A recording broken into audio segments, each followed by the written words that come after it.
भगवान शिव का अर्धनारीश्वर चित्र भी नजर आ रहा है, उसके बीच में 7 चक्र नजर आ रहे हैं और उसके साथ में कुंडलिनी क्या है ये लिखा हुआ आ रहा है। क्योंकि इसमें बहुत सारी चीजें ऐसी होंगी जो आपको पहली बार पता चलेगा, तो एक छोटा सा प्रयास किया कि आपको भी सामने नजर आ जाए, तो जितना ध्यान में आए उसको उसी प्रकार से करना। जो हमारा शरीर है वो अपना शरीर बायां और दायां 2 भागों में विभाजित है। ये अपने आप में बहुत अद्भुत शक्ति रखते हैं, दोनों ही बाएं और दाएं दोनों बहुत अद्भुत शक्ति रखते हैं। और इसी प्रकार सिर से लेकर पान यहां टेल बोन तक 7 चक्र हमारे शरीर के अंदर हैं तो इससे अनेक चक्र जो हमारे शरीर के ऊपर और शरीर के नीचे भी हैं, लेकिन अभी हम जिनकी बात करेंगे उन 7 चक्रों की बात करेंगे। तो कुंडलिनी शक्ति क्या है? तो ये कुंडलिनी शक्ति ऐसी एक सूक्ष्म शक्ति है जो टेल बोन जहां हमारी टेल बोन है उस जगह पर, और ये विराजमान रहती है। कुंडलिनी कहते हैं जैसे सांप है ना, एक घेरा बना के रहता है, इस प्रकार घेरा बना के रहता है, तो वहां सुप्त शक्ति के रूप में रहती है। हम में से अनेक लोग हैं ना, बहुत सारी पावर रखते हैं, लेकिन हमें पता ही नहीं हमारी पावर्स के बारे में। जैसे हनुमान जी को था ना, हनुमान जी शांत बैठे थे और समुद्र के किनारे जिस समय पर सीता जी की खोज करने के लिए जा रहे थे, उस समय सभी उदास होकर बैठे थे कि अब हम क्या करेंगे। तो हनुमान जी शांत बैठे थे, उन्हें पता ही नहीं था। तो उनको किसी ने कहा कि अरे हनुमान, तुम्हारा तो जन्म ही राम के काम के लिए हुआ है। तो जिस प्रकार से राम के काम के लिए जन्म हुआ है, जब उनको ये पता चला तब उन्होंने अपने अंदर की शक्तियां उनको जागृत हुई। लेकिन एक बार कहने से नहीं, अनेक बार कहने से उनको बोला, सबने बोला हे हनुमान, आपका तो जन्म ही राम के काम के लिए हुआ है। जब ये उनको बार बार स्मरण कराया गया, जागृत किया गया, तो वही हनुमान थे जो थे तो अतुलित बलधामम हिमशैलावदेहम धनुजभन कृशानम मनोजभम मारुततुल्य वेगम जितेंद्रियम बुद्धिमता वरिष्ठम। ऐसे हनुमान जो थे वो लेकिन शांत बैठे थे। उन्हीं हनुमान के वंशज हैं हम, उसी शिव के वंशज हैं हम। तो जो शक्तियां उन देवताओं में हैं वो शक्तियां हमारे अंदर भी हैं, और वो शक्तियां शांत बैठी रहती हैं। अभी आपको ध्यान होगा, बालक है, कोई सामान्य से काम करता है, कुछ बच्चा उन्हीं में से एक अलग प्रकार के एडवांस काम कर लेता है और कुछ नहीं कर पाता। तो उसका कारण क्या है? उसको अपनी शक्तियों का जागरण ही नहीं हुआ। थोड़े दिनों के बाद आपको ही कुछ चीज़ों के बारे में जब प्रशिक्षण कराया जाए, माने आप कुछ भी सीखते हैं, या कोई चिकित्सक है या कोई सर्जन है, तो मान लो शुरुआत में चाकू मारेगा तो नहीं कर सकता, लेकिन थोड़े दिनों के बाद वो जब एक्सपर्ट हो जाता है तो बारीक से बारीक सर्जरी भी कर लेता है। तो इसी प्रकार से मंत्र, एक शब्द शुरुआत में था, एक शब्द था ओम नमः शिवाय ऐं ह्रीं क्लीं चामुंडाय विच्चे, ये शब्द ही तो हैं, लेकिन इन शब्दों को जब जागृत कर लिया जाता है तो यही शब्द सामने वाले की मृत्यु को जीवन में परिवर्तन का कारण बन सकते हैं, और यही शब्द सामने वाले के रोगों को भगा सकते हैं। तो ऐसी अनेक सारे शक्तियां हमारे अंदर हैं, उन शक्तियों के बारे में हमको पता नहीं होता, और जब वो सुप्त रहती हैं तो वही शक्तियां शांत रहती हैं, और उनके कारण जो नहीं होना चाहिए वो भी हम करते रहते हैं। तो उन शक्तियों के बारे में हमें कुछ पता चले, आखिर सोई रहती है वो शक्ति तो वो कैसी रहती है, और जागृत होती है तो कैसी रहती है। लेकिन इनको जागृत करने की एक प्रक्रिया है जो मैं आज कल परसों 3 दिन बताऊंगा। ये ऐसा नहीं है 3 दिन के अंदर आप जागृत होने के बाद और एकदम सहस्रार पर आपकी कुंडली पहुंच गई। ये 3 दिन में हो भी सकता है और नहीं भी हो सकता, दोनों चीजें हैं। लेकिन प्रक्रिया अगर समझ में आ गई और थोड़े दिनों हमने उस प्रक्रिया को कंटिन्यू किया तो वो प्रक्रिया आपको निश्चित ही जो मैं कर रहा हूं वही करने के लिए हो जाएगी, है ना। अगली स्लाइड में यहां आपको ध्यान आ रहा है 7 चक्र हमारे यहां ध्यान में। ये मैं हॉरिजॉन्टल देखा कि कैसे चक्र आपके ध्यान में आते हैं। तो केवल चक्र, वो अगर मूलाधार चक्र है तो मूलाधार चक्र मतलब जहां टेल बोन है, तो गुदा और यूरिन के स्थान के बीच में, यानी जेनेटिक ऑर्गन और गुदा के बीच में जो स्थान होता है वहां पर मूलाधार, वहीं पर टेल बोन अपनी वहां टकराती है, जाती है, और वही हमारी कुंडलिनी शक्ति का स्थान है। इससे अगर थोड़ा ऊपर चलें तो नाभि से जस्ट नीचे जहां पेट का लगभग एंड हो रहा होता है, हाथ रख लो उस जगह पर, मूलाधार पर हाथ रखो, स्पर्श करो।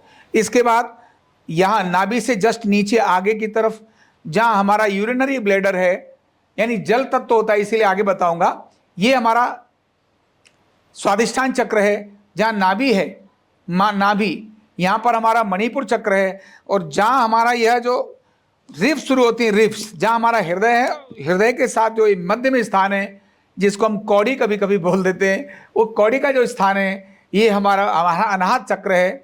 और इसके बाद जहाँ गला है ना, जहाँ हमारी थायराइड ग्लैंड है, इस जगह पर विशुद्धि चक्र है, और जहाँ हम तिलक लगाते हैं, ये स्थान हमारा आज्ञा चक्र है, और जहाँ हमारी शिखा होती है चोटी, ये हमारा सहस्रार चक्र है। इन चक्रों को आओ थोड़ा सा और देखते हैं, इनके बारे में थोड़ा कुछ जानते हैं, क्योंकि चक्रों के बारे में, जिन चक्रों के ऊपर आप साधना करना चाह रहे हैं, उन चक्रों के बारे में आपको पता होना आवश्यक है। पहला है मूलाधार चक्र, जो अभी हमने स्पर्श किया था, फिर से स्पर्श करिए मूलाधार, क्योंकि यहां भी अभिमंत्रित करेंगे। ये हमारा गुदा और जननेंद्रियों के बीच में है। इसका पृथ्वी तत्व है। पृथ्वी क्या है? धारण करती है, धारण करती है सभी चीजों का आधार कोई ना कोई होता है, वो पृथ्वी है। इसीलिए हमारी कुंडलिनी का जो आधार है, वो हमारा क्या है? मूलाधार चक्र है। मूल आधार, नामी आधार है, जो स्थिरता, सुरक्षा और जीवनी शक्ति प्रदान करता है।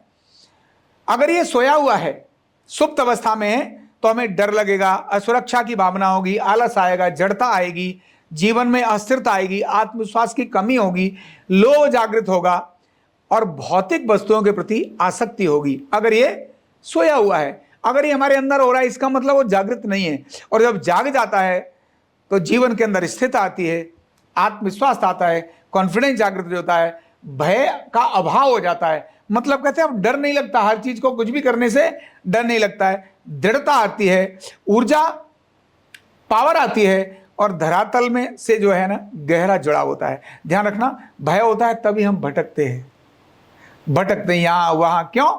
विश्वास नहीं है। विश्वास जहां भी है तो आप कहीं भी, धरती में भी पानी कहीं भी निकाल सकते हैं। विश्वास होना आवश्यक है, और नहीं तो जगह जगह घूमते रहेंगे, वो अस्थिरता पैदा करता है। इसीलिए धरातल से जुड़ाव रहता है, आधार चीजों से जुड़ाव रहता है। व्यक्ति भागने की इच्छा की जगह एक जगह टिकता है, टिक करके कुछ भी काम होता है तो वो अद्भुत होता है। अभी हम आज से लेकर परसों तक टिक कर काम करेंगे तो परसों अपने अंदर कुछ डिफरेंट परिवर्तन आप महसूस करेंगे। इसलिए आधारभूत ये जो चक्र है, ये हमारे भावनाओं के लिए, हमारे काम के लिए, हमारे जीवन की उन्नति के लिए ये बहुत आवश्यक चक्र है। दूसरा चक्र है, उसका नाम है स्वादिष्ठान। स्वादिष्ठान चक्र है जो नाभि से नीचे, स्पर्श कर लीजिए, स्पर्श कर लीजिए नाभि से नीचे। जल तत्व है, क्योंकि यूरिनरी ब्लैडर उसी एरिया पर आता है, इसीलिए जल तत्व है, इसको हम बोलते हैं। रचनात्मक कार्यों के अंदर इसका गुण है, आनंद इसका गुण है, और रिलेशन, संबंध, ये इसका गुण है। अगर ये सोया हुआ है तो यौन ऊर्जा वो इम्बैलेंस रहती है, कामुक भावनाएं बहुत जल्दी भी हो सकती हैं और सुप्त भी हो सकती हैं, ये उसको विकृत कर देता है। दमन भी करने की व्यक्ति की प्रवृत्ति आ जाती है। साधु संत भी बहुत बार जब ये संतुलित नहीं होता तो भावना है लेकिन उसको दबाने का काम करते हैं। दबाने से काम नहीं चलता, उसको शांत करने से काम चलता है। इसलिए रचनात्मक कार्यों की कमी हो जाती है, भावनात्मक स्थिति जो है वो अस्थिर हो जाती है, लज्जा और अपराध बोध इसकी भावना आने लगती है। जब ये जागृत हो जाता है तो स्वस्थ यौन भावना जागृत होती है। भावनात्मक जीवन, यानी जो हमारी किन्हीं से भी हमारा रिलेशन है, हमारा भाव है, ये एकदम बैलेंस होने लगता है। कलात्मक प्रवृत्तियां, उनका विकास होता है, और आत्म स्वीकृति, रियलाइजेशंस, कहीं गलती हुई है तो मान लिया, एक्सेप्ट, ये उसमें से जगती है। और दूसरों के साथ सामंजस्य, जब आप दूसरों की कमियों को एक्सेप्ट नहीं करेंगे और उनकी कमियों के साथ स्वीकार नहीं करेंगे, अपनी गलतियों को भी स्वीकार नहीं करेंगे, तो दूसरों से सामंजस्य आपका बन नहीं सकता। वो तभी बन सकता है जब आप सामने को गलतियों के साथ स्वीकार कर लें, और स्वयं अगर गलती हुई है तो उसको एक्सेप्ट कर लें, हाँ मैंने गलती हुई है, और तुरंत क्षमा मांग लें, तो जीवन में आनंद अपने आप आने लगता है। ये दूसरा स्वादिष्ठान चक्र था। तीसरा चक्र है जिसका नाम है मणिपुर चक्र, नाभि। इस पर हाथ लगाएं। नाभि चक्र, इसका अग्नि यानी फायर, जठराग्नि यहीं पर विद्यमान होती है, अमृत भी यहीं विद्यमान होता है। और जठराग्नि को ही अमृत कहा है। अगर जठराग्नि ठीक नहीं है तो अनेक प्रकार के रोग ला सकती है, और हम तो इसी को ठीक करने का काम करते हैं। और इसका गुण क्या है? शक्ति यानी पावर, आत्मविश्वास और इच्छा शक्ति। ध्यान रखना, जो वज्रासन में हम बैठते हैं ना, वज्रासन में बैठने से जठराग्नि ही प्रदीप्त होती है, यानी हमारा यह जो मणिपुर चक्र है यही स्ट्रांग होता है, बहुत स्ट्रांग होता है। आत्मविश्वास बढ़ता है और इच्छा शक्ति बढ़ती है। इच्छा शक्ति का मतलब होता है कुछ भी इच्छा की उसको प्राप्त करने की ताकत। कहते हैं ना, इच्छा शक्ति नहीं है इसके अंदर। सोचता तो है ये करूंगा लेकिन करता नहीं है। क्यों? करने जानता है लेकिन करता कुछ नहीं, क्योंकि करने की इच्छा ही नहीं है। तो इच्छा शक्ति का जो भाव होता है वो इसी के कारण से होता है। तो यहां आत्मविश्वास की कमी, अगर ये सोया हुआ है तो निर्णय लेने की असमर्थता, व्यक्ति डिसीजंस नहीं ले पाता, निर्णय नहीं ले सकता, टालता रहता है, कल करेंगे, छोड़ो, और देख लिया, दे दिया काम, ठीक है अभी नहीं, देख लिया तो कर लिया, नहीं तो नहीं करा। मतलब इस प्रकार की प्रवृत्ति उसके अंदर आती है। डाइजेशन की प्रॉब्लम्स उसके कारण आती हैं। अपच, मणिपुर अगर चक्र ठीक नहीं है तो, और जब पाचन ही ठीक नहीं होगा तो ऊर्जा कहां से आएगी, पावर कहां से आएगी? पाचन से ही तो शक्ति मिलेगी। तो जठराग्नि सारी अग्नियों को बैलेंस करती है। जो हमारी सभी अग्नियां हैं, 13 की 13 अग्नियां हैं, उन सभी अग्नियों को संतुलित करने का काम जठराग्नि ही करती है। और क्रोध और हीन भावना ये इसके कारण से आते हैं। जब आदमी कमजोर होता है ना, तभी गुस्सा आता है। ताकतवर आदमी क्यों गुस्सा करेगा? अब किसी ऑफिस के अंदर या किसी कंपनी में चौकीदार से भी और सफाई वाले से भी लोग डर सकते हैं। कब? जब वो बॉस के घर में काम करता हो। पता है, अगर तुमने कुछ भी किया ये पता चलेगा, घर में बॉस की श्रीमती जी को बताएगा, और वो बताया तो तुम्हारी नौकरी खतरे में। इसलिए उससे भी डरते हैं लोग, इसलिए गुस्सा आता है मन में, कुछ नहीं कर सकते, इसलिए खुंदक निकलती है, कमजोर महसूस करते हैं, इसलिए उसको। और नहीं तो किसी उसको निकालने में कितने जाओ, ताकत, चलो आओ तुम बाहर जाओ, कहने में क्या देगा? तो गुस्सा करने की आवश्यकता क्या है?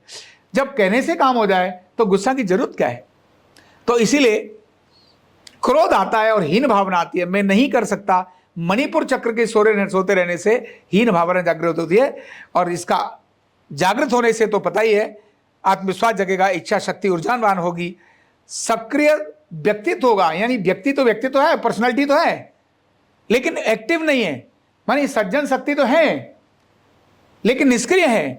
जैसे महाभारत हो गया, अब जितने बड़े धुरंधर वहां थे, गुरु द्रोण थे, कृपाचार्य थे, अश्वत्थामा थे, पितामह भीष्म थे, यानी वहां पर हरण हो रहा है चीर का द्रौपदी के, लेकिन ये सब निष्क्रिय बैठे हैं, कर नहीं रहे, कह नहीं रहे, अरे क्या करूं मैं, कुछ नहीं कर सकता, मतलब निष्क्रिय हैं, सक्रिय नहीं है, और वहां दुर्घटना हो गई।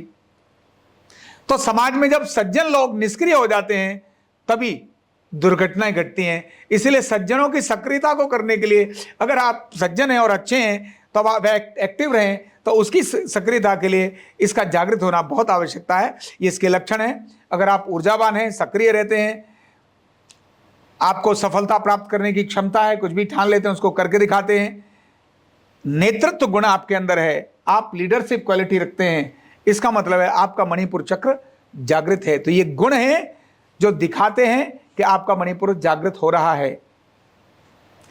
अगला है अनाहत चक्र। अनाहत चक्र की विशेषता क्या है? उसका स्थान है हृदय स्थान। आहत, क्या चीज आहत होती है? दिल। मेरा दिल आहत हो गया, कहते हैं ना, आहत हो गया। मणिपुर चक्र था ना, इमोशन के साथ जुड़ा हुआ था। क्यों? लीवर से कनेक्टेड है। किससे कनेक्टेड है? लीवर से कनेक्टेड है। और कहते हैं ना, मेरे जिगर का टुकड़ा है ना, जिगर का टुकड़ा, जिगर मतलब लीवर।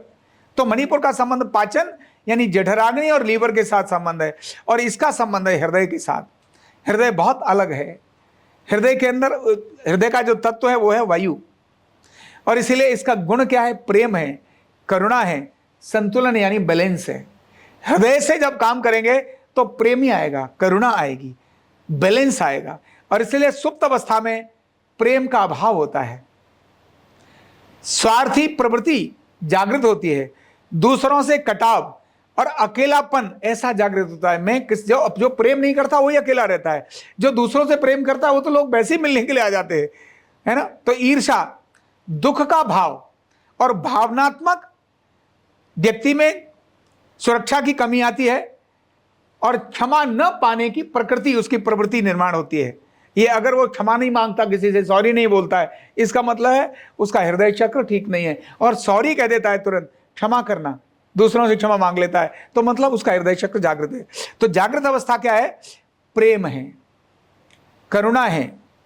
करुणा किन पर की जाती है? जो दीन है, जो हीन है, जो अपने से कम है, जो नहीं जानते, जो पापी हैं, इनसे क्या है? करुणा की जाती है, करुणा। तो करुणा से भरा हुआ हृदय जिनका है, गहरा जुड़ाव रखते हैं, जो संतुलित होते हैं, सौम्य स्वभाव के होते हैं और गलतियों पर क्या कर देते हैं? क्षमा कर देते हैं। क्षमा करो। उस कुंडलिनी जागरण वाले गीत में भी यही था, बार बार क्षमा की बात करते हैं। और सेवा भावना, ध्यान रखना, अगर सेवा भावना आपकी ठीक है तो ये सारी चीजें अपने आप आ जाती हैं। सेवा भावना तो सेवा ही है, भावना है। टॉयलेट साफ किया तो भी सेवा भावना से। और इस स्थान को देखो कितना सुंदर और पवित्र बना के रखा है। यहाँ कितना चीजें साफ करी होंगी, कितना कुछ लगाया होगा, एक एक काम 10 बार बदला होगा, लेकिन भावना सेवा की थी इसीलिए कर दिया, अदरवाइज तो कहाँ होता। और इसी प्रकार से अगला जो चक्र है, अभी तक ये जो चक्र थे उनमें एक चक्र और है जिसका नाम है विशुद्धि चक्र। यह हमारे यहां से नीचे हैं तो आध्यात्मिक, लेकिन हमारे दैनिक जीवन से जुड़ी हुई चीजों के साथ जुड़े हुए हैं ये चक्र। लेकिन अब अगला चक्र है, उसका नाम है विशुद्धि, यानी जो इसका स्थान है वो कंठ क्षेत्र है। तत्व जो है वो आकाश है। गुण जो है वो है अभिव्यक्ति, सत्य और संचार। व्यक्ति अपने को अभिव्यक्ति कैसे करेगा? तो बोलकर कर सकता है। सत्य भी क्या है? बोला जा सकता है। आंखों से सत्य नहीं है, बोलने से सत्य होगा। और संचार, संचार का मतलब जो दूसरी जगहों पर फैलाने का काम, यह भी शब्दों से होता है। इसलिए इसका ये जो कंठ क्षेत्र है विशुद्धि चक्र का, ये इसका गुण है। अगर सोया हुआ है तो बोलने में हिचकिचाहट, डर लगता है, झूठ बहुत ज्यादा बोलता है, यानी जो नहीं बोलनी चाहिए उन चीजों को भी बोलता है।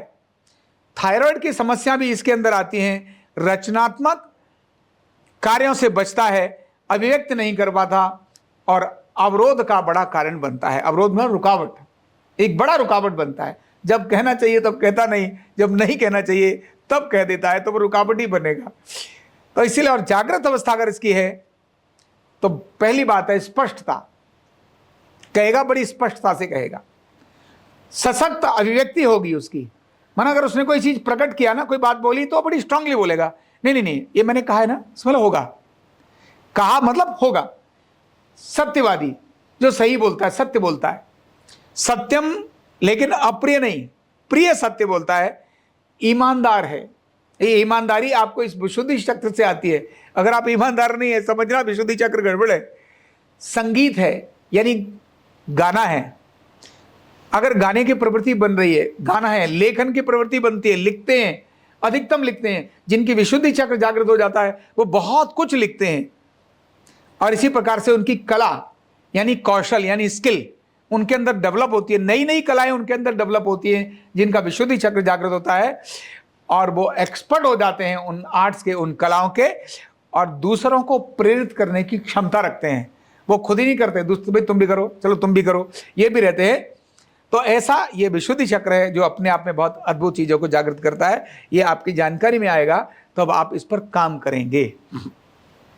फिर है आज्ञा चक्र। आज्ञा चक्र मतलब ये जहां तिलक लगाते हैं, स्त्रियों का मेन बिंदु है यह, ध्यान रखना।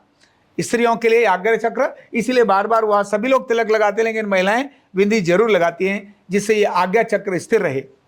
तो दोनों भावों के बीच में, भ्रकुटियों के मध्य, दोनों आंखों के मध्य, यहां पर यह स्थान विद्यमान है आज्ञा चक्र के नाम से। इसका तत्व है मन। ध्यान रखना, अभी तक जितनी चीजें थी हम दूसरी बातें बोल रहे थे, ये आध्यात्म की बातें आ गई, बहुत अलग उठकर बात आ गई, मन के लेवल की बात आ गई। अभी थी तन के लेवल की और वाणी के लेवल की, लेकिन अब मन के लेवल की बात आई है। दोनों चक्र मन पर आते हैं, ब्रह्मांड से आते हैं, आध्यात्म शक्ति के साथ जुड़ते हैं। इसलिए अंतर ज्ञान, ज्ञान और विवेक, ये इसके गुण हैं। अगर विवेक जागृत हो रहा है मतलब यही हो रहा है। सुप्त अवस्था में है तो भ्रम होगा, निर्णयहीनता होगी, डिसीजन मेकिंग नहीं होगी, स्मरण शक्ति कमजोर होगी, कुछ चीजें पहले बताई थी अभी ध्यान में नहीं आ रहा, एकाग्रता का अभाव होगा, वास्तविकता को समझने में कठिनाई होगी, कल्पना जो स्पष्टता नहीं होगी, और स्वप्न में भटकना होगा। जो लोग बहुत अधिक भटकते हैं इधर उधर, ये बहुत इधर उधर की चीज आती है, ध्यान रखना, उनका आज्ञा चक्र ठीक नहीं, वो रात्रि में भटकते ही रहते हैं, कभी इधर भटके कभी उधर भटके। स्वप्न आना खराब नहीं, लेकिन उसको भटकना और न भटकना, ये दोनों चीजों में आती हैं। और जागृत अवस्था है तब है परखर अंतर ज्ञान। आपको चीजें दिखाई देने लगती हैं, अब ये होगा या नहीं होगा, ऐसा अंतर ज्ञान आता है, स्वयं होकर आता है। बहुत सारी चीजें ना आपको, बहुत से लोगों को पता चलता है हाँ ये काम होगा या नहीं होगा, तो पता चलता है होगा। फिर विवेक, विवेक क्या है? नीर और क्षीर का विवेक। नीर क्या है और क्षीर क्या है, यानी सत्य और असत्य क्या है, इसका दोनों में पहचान कर सके, वही विवेक कहलाता है। विवेक यानी कुछ नहीं, बुद्धि अगर विवेकशील है तो बुद्धि तो बुद्धि है, लेकिन विवेकशील नहीं है तो वो दुर्बुद्धि होगी, और विवेक वाली है तो वो सद्बुद्धि होगी। तो विवेक का जागृत होना बहुत आवश्यक है। जो लक्षण है इसका, जिसमें विवेक होगा वही निर्णय कर पाएगा। विवेक ही अगर नहीं है तो हार जीत का निर्णय कैसे करेगा, काम करने का निर्णय कैसे करेगा। एकाग्रता आएगी, ध्यान की शक्ति जागृत होगी, और समझ, कहते हैं ना इसमें गहरी समझ है, मतलब ऐसा नहीं है समझता नहीं, समझ है लेकिन गहरी समझ है, ये उसका पाठ होगा। फिर है सहस्रार चक्र, जो हमारे 7वां और अंतिम चक्र है। इसका स्थान है सिर, यानी ये हमारा जो शिखा का स्थान है, यह सहस्रार स्थान है। तत्व है इसका चेतन, यानी चेतना। हम क्योंकि भगवान का ही एक अंश है, और जो कनेक्टेड है वो हमारी चेतना के साथ हैं। कहते ना भाई अब उसका चेतन ही नहीं, मतलब मृत हो गया, मर गया, मतलब चेतना खत्म हो गई उसकी। और गुण क्या है? आध्यात्मिकता, समर्पण और ब्रह्म ज्ञान, ये इसके गुण हैं, बहुत अद्भुत गुण हैं। अगर सोए हुए हैं तो आध्यात्मिकता से दूर व्यक्ति रहेगा, मोह में पड़ा रहेगा, इल्यूजन्स आएंगे उसके अंदर, अहंकार, अधिक अहंकार होगा। अगर ये जागृत नहीं होगा तो छोटी चीज में उसको लगेगा मेरे पास बहुत कुछ है और ये वो हूं। अज्ञान उसके जीवन में रहेगा, उद्देश्यहीन रहेगा, पर्पस लाइफ में कुछ नहीं है। किसी ने कह दिया ये कर ले तो कर लेगा, कल कह दिया वो कर ले तो कर लेगा, मतलब पर्पस नहीं है लाइफ के अंदर, उद्देश्य ही नहीं है। और पर्पस अगर नहीं है, आप यहां से रेल उसमें बाहर चले गए सड़क पर, अगर आपका कोई पर्पस ही नहीं है, कोई उद्देश्य ही नहीं है, तो जो भी बस आएगी उसमें बैठ के चले जाओगे। अगर आपका उद्देश्य होता है मुझे वैष्णो देवी जाना है, तब आप क्या कलकत्ता वाली बस में बैठोगे? नहीं बैठोगे। पर्पस जब डिसाइड हो जाता है तो व्यक्ति वाहन तरीके कुछ भी ढूंढ लेता है, लेकिन फिर वहां पर्पस तक जाने के लिए प्रयास करता है। इसलिए पर्पस उसकी कमी होती है। उलझने, स्ट्रेस, डिप्रेशन, उलझने, दिमाग के फितूर, ये सब आते रहते हैं। और जब ऐसा आते हैं तो व्यक्ति के अस्तित्व में संकट आ जाता है, अस्तित्व का ही संकट आ जाता है, जीवन और मरण का प्रश्न ही हो जाता है उसके लिए। करें क्या यार, क्या नहीं करें, कंफ्यूजन रहती है। लेकिन जागृत अवस्था, जब ये जागृत होने लगता है तो दिव्यता का अनुभव करते हैं। सबसे बड़ी बात एक जो रहती है उसमें, आप कहीं भी बैठे हैं, माने आप गाड़ी में बैठे हैं तो भी, आप गाड़ी चला रहे हैं तो भी, आप कहीं कोई काम कर रहे हैं तो भी, अंदर से आप बहुत बड़ी आत्म शांति महसूस करेंगे। अगर आप आत्म शांति महसूस करते हैं, समझना सहस्रार में जागृति होना शुरू हो गई है। दिव्यता का अनुभव करेंगे, परमात्मा का मिलन यानी समाधि, ध्यान की गहरी अवस्थाओं के अंदर आपको जाने का क्रम आएगा। अभी तो ध्यान लगाते समय अनेक सारी चीजें आएंगी, लेकिन धीरे धीरे बढ़ता चला जाएगा और आनंद सर्वत्र नजर आएगा और सभी के कल्याण का आपके मन में भाव आएगा। हे भगवान आप सभी को कल्याण करो, हे भगवान आप सभी के मंगल करो। तो यही इसके अंदर आएगा। तो मैंने 7 चक्रों के बारे में आपको जानकारी दी। न्यूरोथेरेपी का कंप्लीट कोर्स सीखने के लिए जुड़िए हमारे ऑनलाइन ट्रेनिंग प्रोग्राम से और जानिए करीब 100 बीमारियों का इलाज बिना दवा और बिना मशीन के। इस न्यूरोथेरेपी ऑनलाइन ट्रेनिंग प्रोग्राम से आप घर बैठे बन सकते हैं गवर्नमेंट सर्टिफाइड न्यूरोथेरेपिस्ट। रजिस्ट्रेशन के लिए नीचे दिए गए नंबर पर अभी कॉल करें और हाँ, हमारे वीडियो को लाइक करना, शेयर करना और चैनल को सब्सक्राइब करना बिल्कुल भी ना भूलें। धन्यवाद।